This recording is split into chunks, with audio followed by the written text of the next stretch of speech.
On pense souvent que tout est rose dans la vie des stars du football, mais ce n'est pas toujours le cas.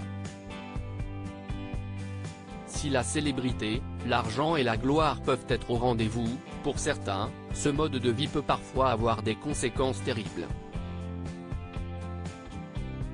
Si est malheureusement ce qui est arrivé à l'un des plus grands espoirs du football français du début des années 2000. Arrivé à éclosion en même temps que Nicolas Anelka ou encore Peter Luxin, ce dernier n'a pas connu la même trajectoire et pourtant, tout avait parfaitement commencé.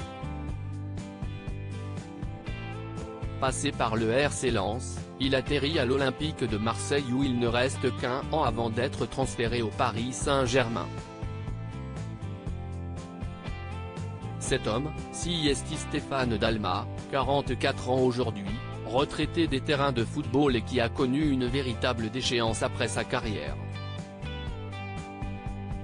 Passé par des clubs prestigieux dont l'Inter Milan en Italie, il n'a jamais vraiment confirmé son talent.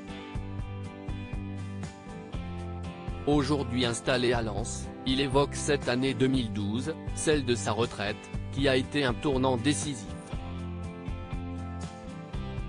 Au début, j'ai profité puis, pendant près d'un an, j'ai sombré. Ma femme était partie et j'étais seul dans ma maison à Bordeaux.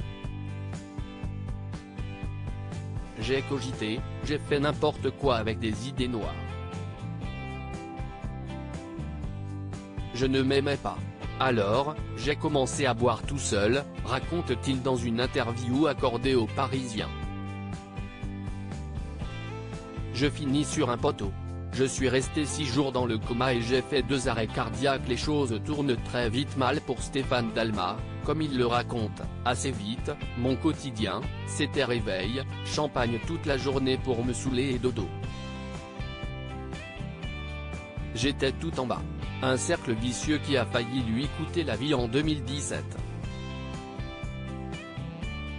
Je suis sur un scooter à Bordeaux, je roule beaucoup trop vite sur un passage de tramway et je finis sur un poteau. Je suis resté 6 jours dans le coma et j'ai fait 2 arrêts cardiaques. J'ai failli mourir.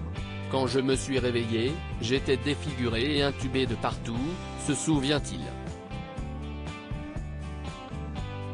Aujourd'hui tiré d'affaire, Stéphane Dalma a réussi à s'en sortir grâce à l'amour.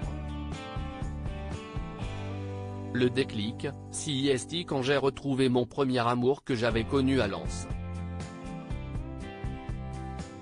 Elle m'a aidé à remonter la pente. Sans elle, je serais peut-être devenu une épave qui vit dans les bars et raconte sa vie à tout le monde.